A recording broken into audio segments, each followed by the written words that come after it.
G'day. So I talk a lot with Jesus followers or even people who are curious about following Jesus, and they know the lessons of Jesus, but they really struggle to apply those lessons to their life. In this episode of Beyond at Home, I'm going to teach you the secret to applying the lessons of Jesus to your life, and it's not because you've never heard the lessons of Jesus. I've spent a lot of time training on the fields behind us. In fact, it was early one morning when I was training on these fields behind us that my phone rang, and it was my coach, or what would be my future coach in America, offering me a scholarship. And the reason I tell you that is because once I got over to the States, there was one particular goalkeeper coach that I had the privilege of working with.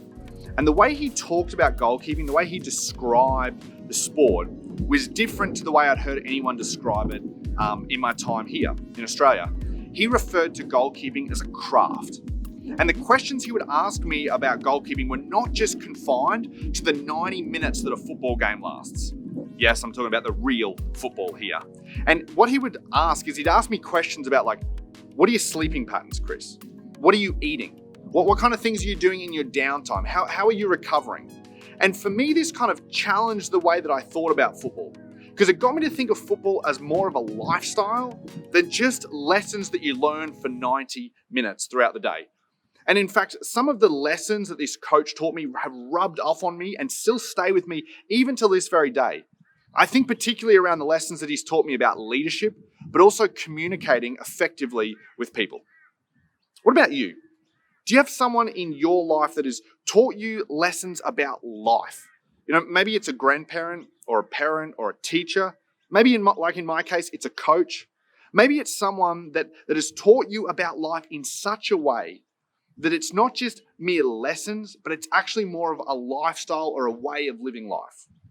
Where this falls down for a lot of Jesus followers or people who are curious about following Jesus is we know the lessons that Jesus taught, which often means we equate those lessons to behaving a certain way. But behaving a certain way is not what Jesus had in mind when he entered history 2,000 years ago. Here's what you need to know if you're new to this whole Jesus thing. That 2,000 years ago, it was not uncommon for someone to be a teacher like Jesus. In fact, in Jewish culture, someone who was a teacher was called a rabbi. But Jesus was a different type of rabbi to the regular rabbis that were part of that culture. See, if you're a regular rabbi and you're a student, you would go to school until around the age of 12. And then what would happen if you were the best of the best? You were invited back to a second school, which ran from around the ages of 12 to around the ages of 16. And then if you were the best of the best of the best, you were invited to apprentice or follow underneath a rabbi. And you weren't just invited to learn the lessons that the rabbi taught. You were invited to take on the lifestyle that the rabbi lived. Now, here's where this kind of gets a little bit interesting and intersects with us. And I'm going to teach you a Hebrew word. And the word is talmidim. See, when you were the best of the best of the best, you were invited to become a talmidim of these rabbis, which just means student, disciple, pupil, or my favorite, apprentice. And Jesus invited a different group of people to be talmidim, to be apprentices of him.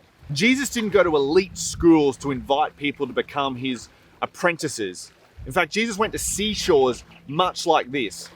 And Mark, who wrote a biography on the life of Jesus, details a time when Jesus was walking by a seashore. And this is what Mark says. It says, one day, as Jesus was walking by the Sea of Galilee, he saw Simon and his brother Andrew throwing a net into the water, which straight away shows us that Andrew and Simon were there because they weren't in school. They hadn't made the cut. And they fished for a living. Jesus called out to them, "Come, follow me, and I will teach you how to fish for people." And they left their nets at once and they followed him. Then Jesus kind of continued up the shoreline, and a little farther up, Jesus saw Zebedee's sons, James and John, in a boat, again, because they hadn't made the cut. And they were in a boat repairing their nets. And he called to them at once, and they followed him, leaving their father Zebedee in the boat with their nets behind them. In another chapter, Mark also recounts this event. He says, "Then Jesus went out to the lakeshore again and taught the crowds that were coming to him. As he walked along, he saw Levi, son of Alphaeus, sitting at his tax collector's booth. 'Follow me and be my disciple,' Jesus said to him. So Levi got up, and followed him. In both of these accounts, Jesus isn't in elite rabbinical schools looking for people to invite to follow him. In fact, Jesus is out by the lakeshore inviting people who didn't make the cut at these elite schools to follow him, which shows us that the invitation is there from anyone of anywhere to begin to follow Jesus. Now, you might ask yourself, what is the goal of someone who's an apprentice of Jesus? Well, I would sort of say that there's probably 3 goals of someone who's an apprentice of Jesus. The first one is to just be with Jesus. The second goal is to become like Jesus. And finally, the third goal is to behave like Jesus. Because note that in all of these times, Jesus never said, hey, believe what I believe or behave what I behave. Jesus said, no, just come, first of all, and follow me. Be with me. And it's in spending time with Jesus that you begin to take on the lifestyle of Jesus and that you'll begin to behave like Jesus and become like Jesus. And I see so many Jesus followers, or even people who are curious about Jesus, struggle to apply the lessons that Jesus taught. In fact, I would go as far to say that it is almost impossible to behave like Jesus if you don't spend time with Jesus. Because ultimately you're behaving, but you don't know why you're following. So let me ask you a question. Do you want to be a Christian or a Jesus follower? Maybe if you're kind of new to the whole Jesus thing, you're intrigued about what it would look like to follow Jesus, but you don't really know what it would look like because the only experience you've ever had is simply behavior modification. And maybe for those of you who are Christians and you grew up in church, you really want to begin to be with Jesus and be an apprentice or a disciple of Jesus, but you've never really seen it modeled. The only thing you've seen modeled and taught is, hey, change your behavior. So what I want to do in the next couple of moments is I want to let you know where we're going over the next couple of weeks. And then I want to give you something really, really practical that you can apply this week to help you begin to follow Jesus. Over the next few weeks, we're going to explore some of the keystone habits of the life of Jesus. Now, if you're not sure what a keystone habit was talked about and penned by the author Charles Duhigg in this book, The Power of Habit. And in this book, Duhigg says that a keystone habit is a small habit that someone introduces into their life that then has flow-on effects into the other habits or rhythms that they have in their life. So one example that he talks about specifically in this book is the idea of exercise. He says that people who have a habit of exercising just 3 times a week tend to eat healthier, drink less alcohol, be more productive at work, and sleep better. And chances are you have some habits in your life as well. Maybe you're an early morning riser. Maybe you like to eat at home during the week and then you have a habit of just eating out on the weekend. Maybe for you have a habit that if you get a call during work hours or a text during work hours, you don't look at it. Maybe your habit is that whenever that notification goes off on your phone, you look at it. Well, we're going to look at over the next couple of weeks some of the habits that Jesus had in his life that we can apply to ours that can then flow out and trickle down into other areas of our lives.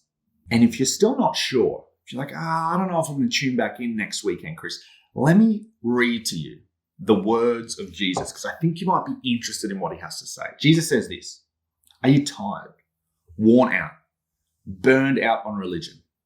Come to me, get away with me, and you'll recover your life. I'll show you how to take a real rest. Walk with me and work with me. Watch how I do it. Learn the unforced rhythms of grace.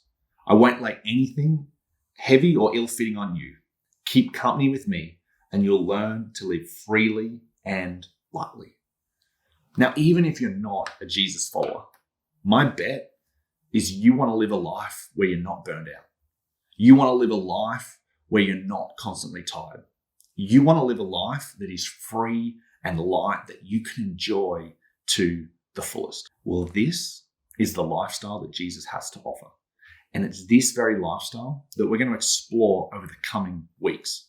But for this week, I just want you to focus on the first goal of being an apprentice of Jesus. And that first goal is simply to just be with Jesus. And that's our 4 Monday for this week. And if you're brand new, the 4 Monday is just simply the easiest way to engage with everything that we've been talking about in this episode. So all I want you to do this week or in the time it takes you to watch the next episode, is just simply be with Jesus. Just take 5 minutes a day to spend some time with Jesus. It could be 5 minutes reading your Bible. It could be 5 minutes praying. It could just be 5 minutes with a cup of coffee, sitting in silence. Whatever you do, just carve out that window to just simply be with Jesus. And if you've never done this before, I'll let you know it's going to feel a little bit awkward. It might even feel a little bit weird to just kind of be sitting in silence or praying when you're not even really sure if you're doing it right, or you're not even sure how to do it. But just take this time this week to spend some time being with Jesus, and then tune back in next week as we continue the conversation and explore some of the keystone habits of the life of Jesus.